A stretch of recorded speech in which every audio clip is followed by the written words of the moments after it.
안녕하세요. 하루 필수 말씀 충전 하필 큐티 조종환입니다. 오늘 함께 나눌 하나님 말씀은 사도행전 26장 19절에서 32절까지 말씀입니다. 그러므로 아그리빠 임금님, 나는 하늘로부터 받은 환상을 거역하지 않고 먼저 다마스쿠스와 예루살렘에 있는 사람들에게, 다음으로 온 유대 지방 사람들에게, 나아가서는 이방 사람들에게 회개하고 하나님께로 돌아와서 회개에 합당한 일을 하라고 전하였습니다.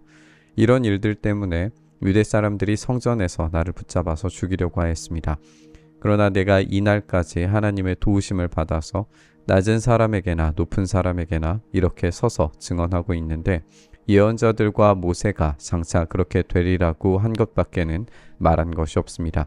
그것은 곧 그리스도는 고난을 당하셔야 한다는 것과 그는 죽은 사람들 가운데에서 가장 먼저 부활하신 분이 되셔서 이스라엘 백성과 이방 사람들에게 빛을 선포하시리라는 것입니다.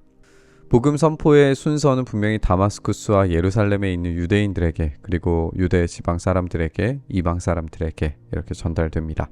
우리는 1장 8절 말씀에 따라서 예루살렘, 유다를 넘어서 사마리아와 땅끝까지 전해지는 복음을 확인하고 있습니다. 바울은 아그리빠에게 하늘로부터 받은 환상에 따라 회개에 합당한 열매를 맺으라고 전하고 다녔다고 말한 것을 듣게 됩니다. 우리가 전에 지적했던 것처럼 이 법정이 결코 의로운 자들이 신문자로 앉아있지 않다는 점을 지적을 했습니다. 아그리빠와 버니게는 근친상간을 의심받는 커플이었고 흥미에 따라서 법정신문에 참여하는 중입니다. 베스도는 정치적으로 유리한 지점을 얻고자 해서 아그리빠에게 이 신문 과정을 공식적 일정으로 만들어 놓고 있다는 것을 우리가 살펴봤습니다. 따라서 사실상 회개에 합당한 일을 하라고 전했다라는 선언은 이 말을 듣고 있는 심판자의 좌석에 앉아있는 이들을 향해 떨어지는 말이 될 겁니다. 유대 사람들은 성전에서 바울을 붙잡아 죽이려고 했습니다. 겨우 살아서 이 자리까지 오게 된 것은 바울의 고백처럼 하나님의 도우심 때문이었습니다.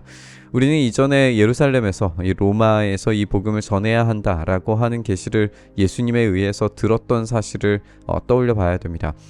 바울은 계속해서 이 최종적인 단계의 선교, 로마로 향하기까지 이스라엘 백성과 이방 사람들에게 부활의 영광 빛을 선포할 거라는 걸 우리가 알고 있습니다. 이것은 예언자들과 모세가 장차 그렇게 되리라고 예언했던 것들의 완성입니다. 바울이 이렇게 변호하니 베스도가 큰 소리로 바울아, 내가 미쳤구나. 내 많은 학문이 너를 미치게 하였구나 하고 말하였다. 그때 바울이 대답하였다. 베스도 총독님, 나는 미치지 않았습니다. 나는 맑은 정신으로 참말을 하고 있습니다. 임금님께서는 이 일을 잘 알고 계시므로 내가 임금님께 거리낌 없이 말씀드리고 있는 것입니다. 이것은 어느 한 구석에서 일어난 일이 아니므로 임금님께서는 그 어느 사실 하나라도 모르실 리가 없다고 생각합니다. 아그리빠 임금님, 예언자들을 믿으십니까? 믿으시는 줄 압니다. 바울은 끝까지 복음을 온전히 선포했습니다. 그러나 앞서 바울이 긴 변호를 시작할 것을 예고했음에도 상당히 짧은 분량의 변호만이 수록되어 있는 것으로 보아서 모든 내용을 다 전한 것이 아닌 것처럼 보입니다. 그렇다면 베스도는 중간에 말을 끊었다라고 보는 것이 좋을 것 같아요. 베스도는 큰 소리를 지르면서 말을 멈추는데 더 이상의 이야기에 관심을 가지지 않으려고 하는 것처럼 보입니다. 베스도는 바울이 많은 학문에 의해서 미쳤다라고 말하고 있죠. 물론 생각하기에 따라서 미치지 않고는 참된 시인이 될 수 없다라고 하는 플라톤의 말을 베스도가 알았다면 이 말은 단지 부정적인 말이 아닐 수도 있습니다. 하지만 바울이 자신이 미치지 않고 맑은 정신으로 참된 말을 한다라고 함으로써 이 긍정적인 말이 아니었다라는 것을 확실하게 보여주죠. 어쨌든 베스도의 합리적인 사고는 부활을 결코 이해하지도 이해하려고도 하지 않습니다. 바울은 다시금 아그리빠를 향해서 이 일을 잘 알고 있으므로 거리낌 없이 말한다, 이렇게 이야기합니다. 이 말은 예수님의 부활에 대한 이야기가 최소한 유대인들의 지역, 이 팔레스틴 안에서는 아주 잘 알려진 이야기라는 걸 보여줍니다. 예수님의 부활에 대한 소식의 선포는 대중적으로 알려진 지식이었을 겁니다. 따라서 아그리빠도 이 이야기에 대해서 잘 알고 있었을 거예요. 이제 바울은 예언자들을 믿는가라고 그렇게 질문합니다. 앞서서 바울의 주장대로라면 이 예언자들의 예언 성취가 예수님의 부활로 나타난 것이기 때문에 예수님의 부활은 경건하게 예언자들을 믿는 자들에게는 진지하게 생각해야 할 문제였습니다. 물론 모든 사람들이 예언자들의 글을 믿는다라고 이 곧바로 회심한 것이 아니기 때문에 이 이야기는 곧 회심을 위한 포석처럼 느껴졌을 겁니다. 그러자 아그리빠 왕이 바울에게 말하였다. 그대가 짧은 말로 나를 설복해서 그리스도인이 되게 하려고 하는가? 바울이 대답하였다. 짧거나 길거나 간에 나는 임금님뿐만 아니라 오늘 내 말을 듣고 있는 모든 사람이 이렇게 결박을 당한 것 외에는 꼭 나와 같이 되기를 하나님께 빕니다. 왕과 총독과 번이게 및 그들과 함께 앉아있는 사람들이 다 일어났다. 그들은 물러가서 서로 말하였다. 그 사람은 사형을 당하거나 갇힐 만한 일을 한 것이 하나도 없소. 그때에 아그리빠 왕이 베스도에게 말하였다. 그 사람이 황제에게 상소하지 않았으면 석방될 수 있었을 것이오. 아그리빠는 곧바로 반박합니다. 짧은 말로 그리스도인이 되게 하려는가? 이 말은 매우 신중하게 접근해보면 그가 예언자를 믿는다고 하면서 부활을 받아들이지 않으면 그 믿음은 가짜가 될 수 있죠. 예언자를 믿지 않는다고 해버리면 유대인의 왕으로서의 자격이 불가능해집니다. 그래서 아그리빠는 질문을 회피하는 거예요. 바울은 답변이 짧거나 길거나 상관없이 모든 사람이 사슬에 매이지 않고 복음에 매이길 원한다라고 말합니다. 바울은 이 복음을 전하는 것에 자기의 생명조차 조금도 귀한 것으로 여기지 않고 있습니다.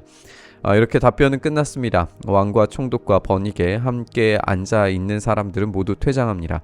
결국에 사형 당하거나 갇힐 만한 일을 한 것이 하나도 없다라고 하는 사실만 확인했을 뿐이었죠. 아그리빠 왕은 베스도에게 황제에게 상소하지 않았더라면 석방될 수 있었을 텐데 라고 말합니다. 황제에게 상소할 만한 아무런 죄목도 없는데 바울은 방면되지 않습니다. 이유는 아마도 이 유대인들에게 호감을 사기 위한 베스도의 정치적인 목적이었을 겁니다. 예수님은 제자들이 법정에 설 수밖에 없을 거라고 예고하셨었습니다. 그 말씀대로 바울은 법정에 섭니다. 이 법정은 불법자들의 왜곡된 관심사와 욕망으로 만들어졌지만 복음, 예수 그리스도와 그 부활이 전달되는 광장이 되고 있습니다. 바울은 길든지 짧든지 어떻게 해서든지 사슬에 매이듯이 복음에 매이는 삶에 충만한 만족과 기쁨을 전하고 싶어 했습니다. 우리도 그 기쁨의 소식에 온전히 매인 삶 되기를 소망합니다. 그리고 그 기쁨의 소식을 전하는 자가 되기를 소망합니다. 복음 전도자의 삶에 우리의 삶이 놓여지기를 바라고 소망하면서 그렇게 복음의 매인 자 되기를 소망하면서 묵상의 자리로 나아가시죠. 주님, 그렇게 우리가 복음의 매인 자로 살아가게 하시고 복음에 사로잡힌 자로서 그때가 이르든지 못 이르든지 우리의 모든 관심사와 우리의 모든 삶의 에너지들이 이 복음을 위하여 주님의 영광을 위하여 살아갈 수 있도록 은혜에 더하여 주시옵소서. 그렇게 주님의 그 영광스러운 부활 복음에 우리의 삶이 온전히 헌신하여 지기를 간절히 바라고 소망하며 우리 주님 예수님 이름으로 기도드리옵나이다. 아멘.